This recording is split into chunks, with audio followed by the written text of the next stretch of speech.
Muy buenas. Les habla Luis Castaño Botero, predicador de la Iglesia del Señor en Costa Rica, Upala. Es para mí un placer poder llegar hasta sus hogares por este medio, así que les ruego que tengan una Biblia en mano, pues el objetivo que busco es que aprendamos la palabra de Dios.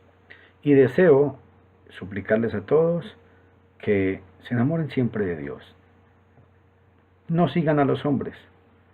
No busco el dinero de ustedes, igual que Dios. A Dios no le interesa su plata ni su dinero. No se deje robar de la gente. No hay que pagar para escuchar la palabra de Dios.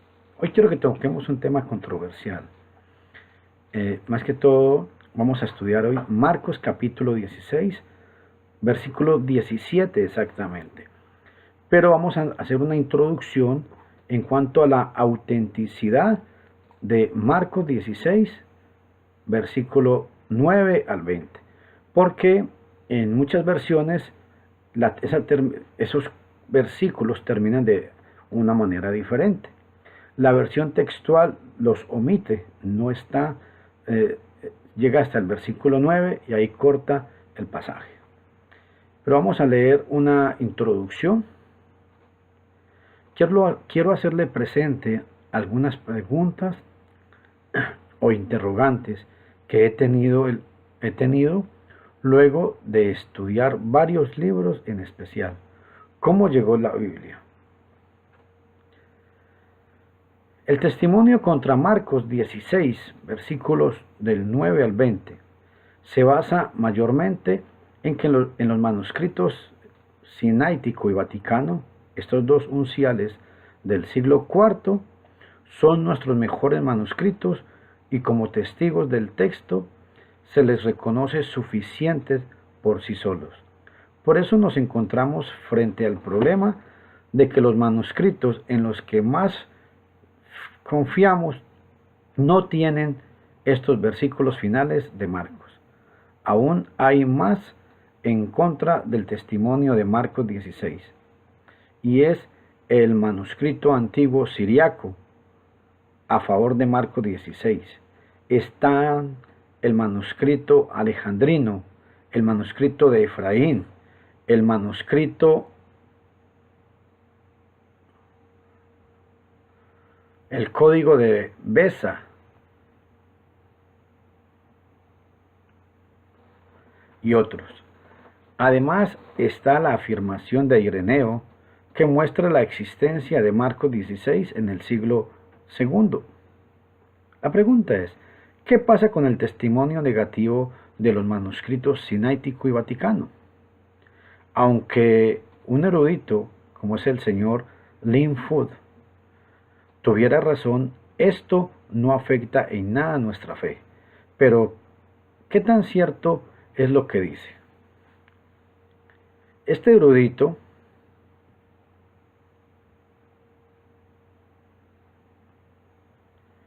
reconocido como para ser, este erudito es reconocido y hace ciertas afirmaciones. ¿Qué me podría decir de la cuestión de los manuscritos en contra y a favor? Por último, sé de varias fuentes, aparte de este mencionado libro, que existen varias versiones modernas que no incluyen como fidedignos los versículos que narran sobre Jesús y la mujer adúltera, ya que ningún manuscrito primitivo contiene esa narración. Dicen que hay que recurrir a escritos posteriores al siglo VII para encontrar esta narración, sin contar con el código de Besa, que es conocido por sus textos inconsecuentes y peculiares. ¿Qué tan cierto es esto? ¿Debería creerse tal información? Esto es lo que dice este señor, es un erudito en el idioma, en cuanto a la Biblia. Pero quiero que veamos un detalle muy importante, y es, hay tres testimonios con respecto a lo auténtico de un dado pasaje, a saber, los manuscritos existentes o copias de los originales y copias de copias. Las versiones, o sea, las traducciones de las escrituras hechas en otras lenguas. Y los escritos de los llamados padres eclesiásticos. En este caso, a la mano, los dos manuscritos más antiguos que existen actualmente, siempre existe la posibilidad de poder haber nuevos descubrimientos arqueológicos en el futuro. Entonces, los dos manuscritos, el Sinaítico y el Vaticano, tienen fecha cerca del año 350 después de Cristo, pero existen algunas versiones que son más antiguas que los dos manuscritos referidos, teniendo fechas del siglo II. También hay testimonios de comentaristas más antiguos que esos dos manuscritos. Hay testimonios de hombres que existieron en esa época, donde se habla que sí existía realmente la parte de Marcos capítulo 16 del 9 al 20. El testimonio de las versiones existentes, que son más antiguas que los dos manuscritos mencionados, atestiguan a la autenticidad de los versículos del 9 al 20 de Marcos 16. También lo hacen los comentaristas de varios autores de los primeros siglos. A continuación, cito de las notas de pie de página que aparecen en la versión de Pablo Beso con respecto a Marcos 16 del 9 al 20. Al final, es decir, los versículos 9 y 20, se halla en casi todos los manuscritos mayúsculos, por ejemplo, en los manuscritos D, L y W. En los manuscritos minúsculos, en las versiones siriacas, egipcias, boáricas, itálicas y vulgata, aparecen también esta porción. Esto viene citado de un libro que se llama Sim, capítulo 9, versículo 25. Justino, en su libro de Apología 1 y 2, también lo menciona. Ireneo, contra Aers, en el capítulo 3, menciona también esta porción. Tácito, en su comentario de Efrén, también hace mención de la autenticidad de estos pasajes. Y podríamos seguir narrando testimonios de otros hombres que abrigaron esta gran verdad. Entonces, Marcos 16, del 9 al 20, es una porción que, aunque en algunos manuscritos no existen, pero se toman como verídicos porque hay mucho testimonio y hay mucho respaldo en otros manuscritos. Aunque los manuscritos mejores no aparezcan, como es el Sinaítico y el Vaticano, tómenlo en cuenta por favor. Pero que es parte de la palabra de Dios, no se puede refutar eso. Ahora sí vamos a entrar al texto. Marcos 16, versículo 17, se los voy a leer en la versión Pechita.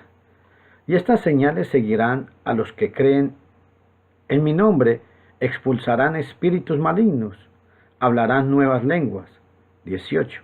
Tomarán en sus manos serpientes, y si bebieren algo venenoso, mortífero, no les hará daño. Impondrán sus manos sobre los enfermos y sanarán. La versión Pechita es la que acabo de leer.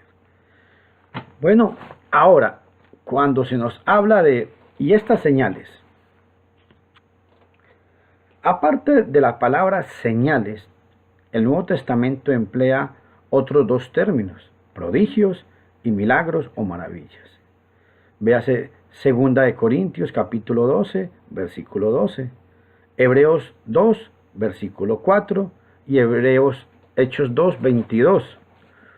Son obras sobrenaturales. O sea, las señales que nos habla la Biblia eran eventos sobrenaturales. Vamos a leer en la versión Pechita, vamos a leer 2 de Corintios capítulo 12, versículo 12, y vamos a ver qué nos dice. 12 dice: las señales de los apóstoles he realizado entre ustedes con toda paciencia, con hechos poderosos y con prodigios y con portentos. versión pechita.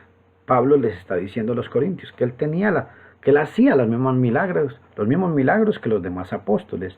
Ahora, observen lo que dice Hebreos capítulo 2, versículo 4. Es muy importante para poder entender sobre las señales, prodigios y milagros que se hacían. Dice, dando Dios testimonio respecto a ellas, con señales, con prodigios, con diversos milagros y con participaciones del Espíritu Santo, los cuales fueron dados conforme a su voluntad. Ahora, en Hechos capítulo 2, Hechos 2, vea lo que dice, versículo 22. Dice la palabra santa de Dios.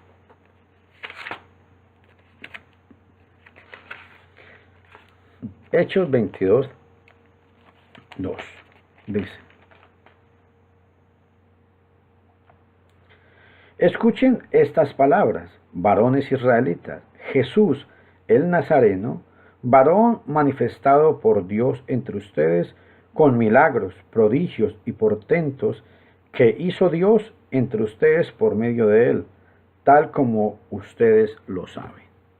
Ojo, señales, prodigios y milagros. Son obras sobrenaturales. La palabra señal pone énfasis en la evidencia divina que reside en la persona que hace tal señal. La palabra prodigio subraya la maravillosa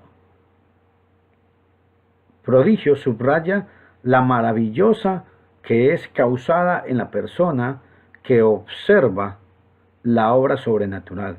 Y la palabra milagro enfatiza el poder detrás de la obra. Estas señales eran para confirmar, ojo a esto, estas señales eran para confirmar en Marcos 16, versículo 20. Dice así la palabra de Dios. Marcos 16, 20 dice, y ellos salieron y predicaban por todas partes, y nuestro Señor los ayudaba, respaldando sus palabras con las señales que hacía. La palabra confirmar, ¿qué es? Es como dar por sentado, establecer, apoyar, confirmar. Eso es lo que hacía el Señor. O sea, que ellos predicaban y por medio de estos prodigios y milagros decían, lo que estamos diciendo lo respaldamos con lo que estamos haciendo. Y eran estos milagros. Ahora, estas señales eran para confirmar. Hebreos capítulo 2, versículo 3, Marcos 16, 20. Cuando la palabra fue confirmada, entonces estas señales cesaron. Cristo prometió ayudar a los apóstoles con estas señales en todas partes. Vea el versículo Marcos 16, 20. El evangelio llegó a predicarse en toda la creación bajo el cielo. Colosenses 1, 23. Para entonces ya iban cesando las señales, pues ya habían confirmado la palabra, predicada en todas partes. Cuando vino lo perfecto, o sea, la completa revelación del Evangelio, cesaron las lenguas. Primera de Corintios capítulo 13, versículo 8 y versículo 10. Ese pasaje lo vamos a explicar más adelante también. Sin haber nuevas revelaciones, hoy en día no hay necesidad de señales para confirmar. Esto los pentecostales y los neopentecostales ignoran por completo. ¿Por qué? Porque el objetivo de estas señales era confirmar la palabra de Dios. Seguirán a los que creen.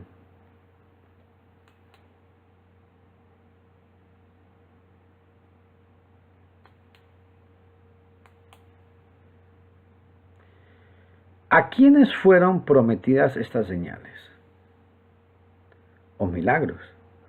Los pentecostales y los neopentecostales o los nuevopentecostales y carismáticos aplican esta promesa a sí mismos, sencillamente porque se consideran creyentes. La versión de 1960, la traducción, al traducir la frase griega a los que creen, en tiempo presente del modo indicativo que indica acción continua o habitual, deja una idea errónea, como si dijera que Cristo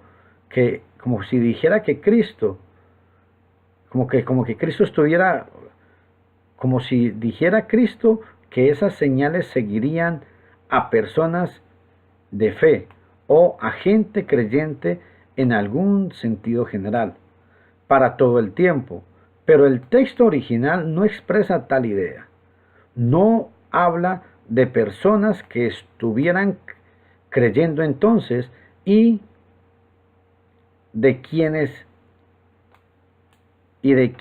que estén creyendo en Cristo hasta la fecha. Emplea un participio de tiempo auristo. El tiempo auristo indica una acción del tiempo indeterminado y una acción singular o puntual.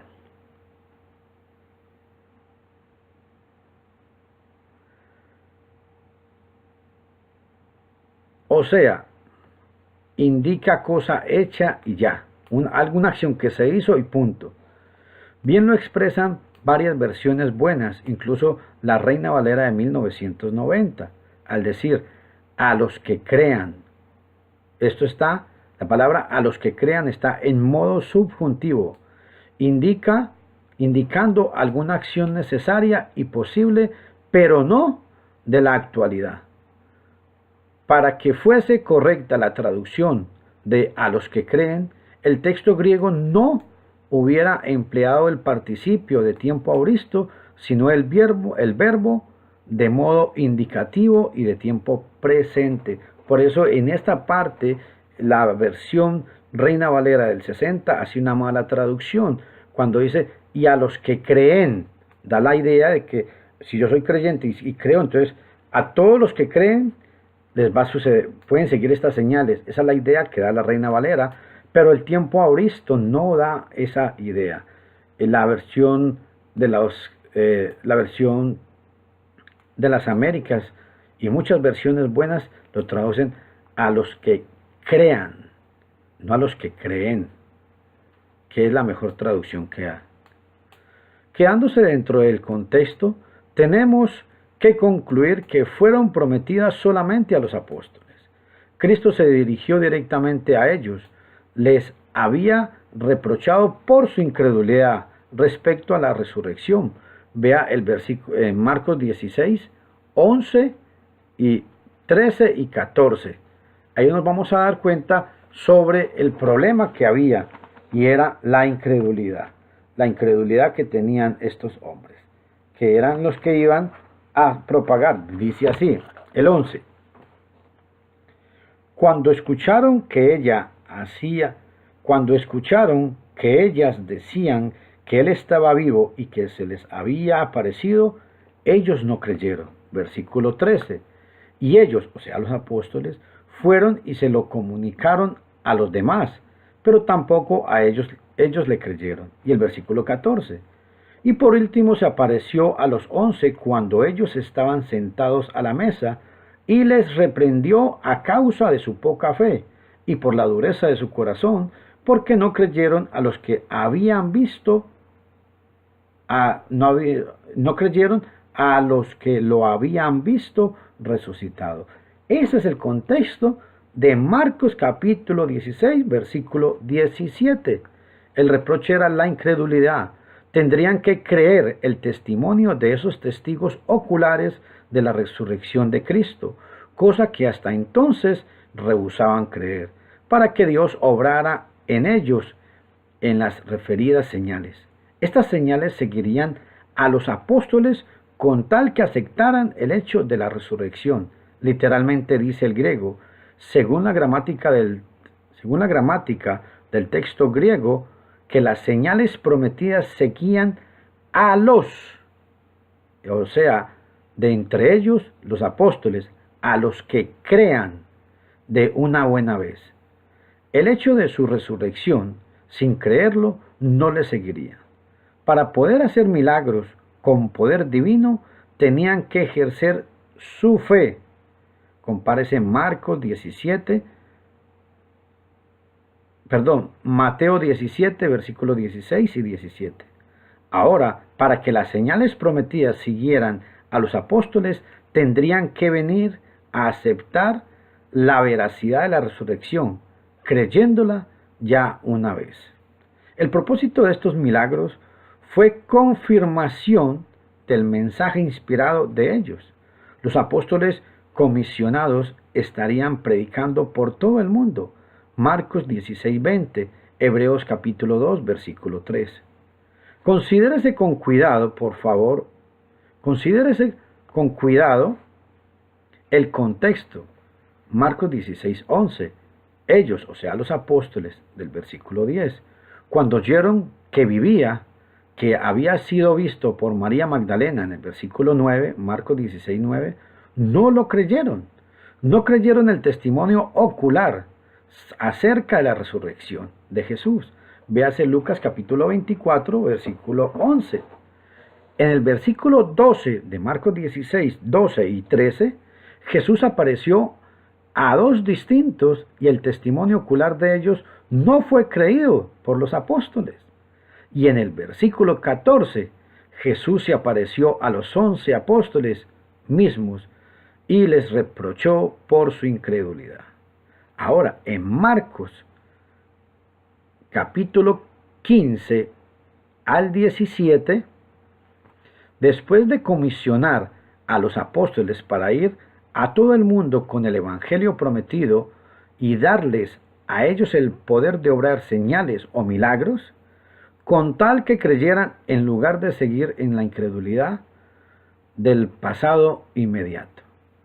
Y en el versículo 19 dice, enseguida al hablar directamente a los apóstoles y acerca de su promesa para ellos, con tal que creyeran de una vez el testimonio ocular acerca de su resurrección, en lugar de seguir en su incredulidad. El Señor ascendió al cielo. El punto de Marcos 16 es la incredulidad de los apóstoles. Y tome en cuenta que Jesús no está predicándole a nadie. Él llegó al aposento donde estaban escondidos los apóstoles. Estaban en un lugar y solamente le habló a ellos. Y el mismo contexto lo explica.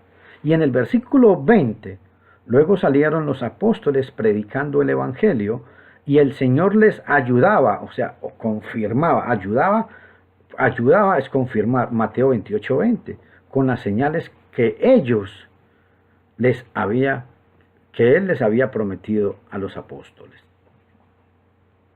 Ya que las señales prometidas seguían a los apóstoles, es evidente que dejaron su incredulidad y aceptaron una vez para siempre. Eso es el tiempo aoristo en el griego, la realidad de la resurrección de Jesús. El contexto siempre rige, y tómelo muy en cuenta. Alguien preguntará si la frase a los que creen del versículo 17 es para la tercera persona, se refiere a los apóstoles, porque dice Jesús en el versículo 15, id, que es de la segunda persona, y la respuesta es sencilla en el versículo 15. Jesús se dirige al grupo entero diciéndoles, vosotros id, versículos 17. Les dice lo que seguiría a los individuos de entre ellos que crean, o sea, que acepten de una vez y no que aceptan de una vez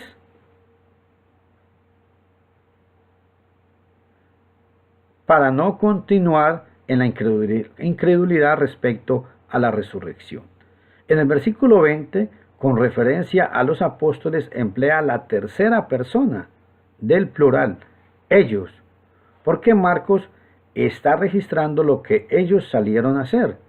Nadie está dirigiéndose a ellos directamente con la segunda persona. Es cierto que algunos cristianos primitivos del siglo I recibieron por la imposición de la mano de los apóstoles los dones milagrosos. Primera de Corintios capítulo 12 y 13 y 14 de Primera de Corintios. En Hechos capítulo 8 versículo 12 vemos que hombres y mujeres de Samaria creyeron y fueron bautizados, pero que aún tiempo no habían recibido el Espíritu Santo. Véase el versículo 15 al 17. Habían recibido el bautismo en agua, Hechos 2:38, considérese también Hechos 5:32.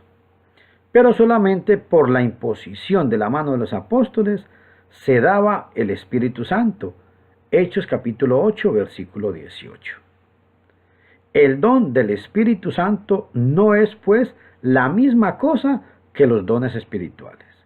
El don del Espíritu Santo es lo que Él había prometido, que la justicia hecha en Hechos 2:38, Gálatas 3:14 y 21, véase también Hechos 19 del 1 al 6 y Tito, 2 de Timoteo 1:6.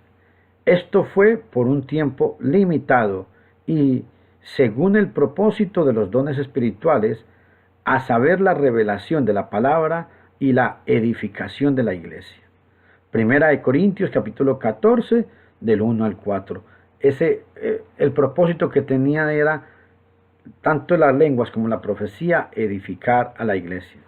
Sin la imposición de la mano de los apóstoles, los samaritanos y los de Éfeso y Timoteo nunca habrían recibido estas señales, pero tales cristianos del siglo I no van incluidos en la frase a los que creen o a los que crean, según Marcos 16:17. No son para ellos del contexto. Y muy importante tomar en cuenta aquí esto, y es de que en el versículo 14 se les reprende la incredulidad. En el versículo 17 se habla de las señales que iban a seguir. Y me llama mucho la atención porque la mayoría de amigos evangélicos y carismáticos siempre citan este pasaje porque dicen que ellos echan fuera demonios y hablan en nuevas lenguas.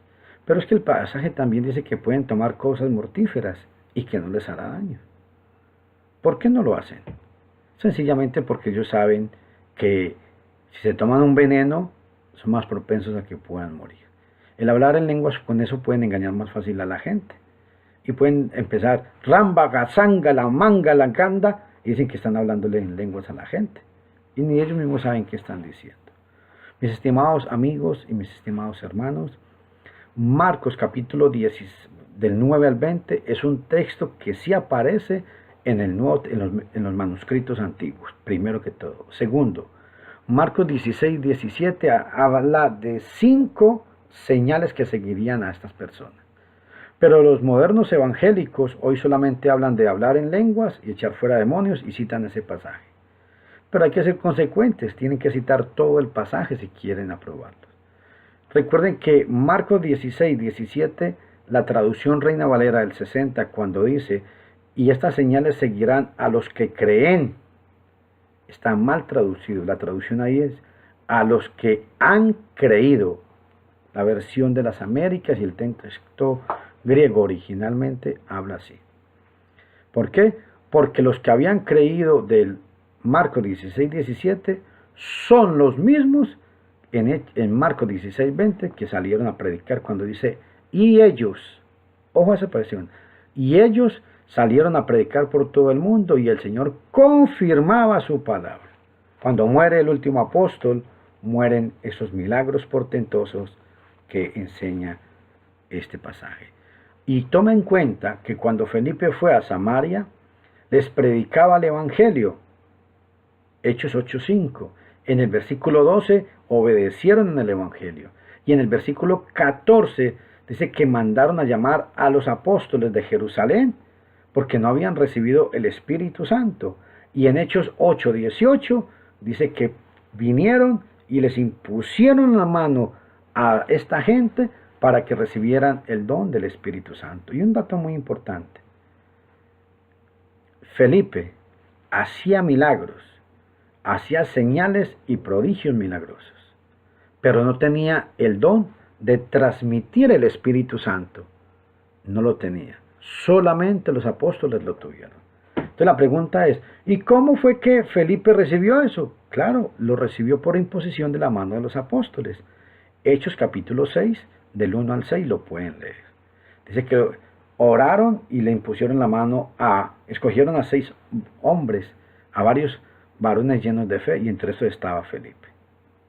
Mis estimados amigos, no se dejen engañar. Hoy en día los hombres no hablan en lenguas, sino los estudian. Y el milagro sobrenatural que sucedió en Hechos capítulo 2, del 4 en adelante, es que estos hombres, sin haber estudiado, empezaron a hablar las maravillas de Dios en todos los idiomas que existían en aquel entonces. Dice que habían medos, pardos, elamitas, del Ponto y de todos los confines de la tierra. Recuerda entonces que Marcos 16, 17 al 30 es un texto que hay que saberlo interpretar. Que Dios les bendiga. Luis Castaño Botero. Vea mi canal en YouTube con el mismo nombre. Que Dios les bendiga a todos.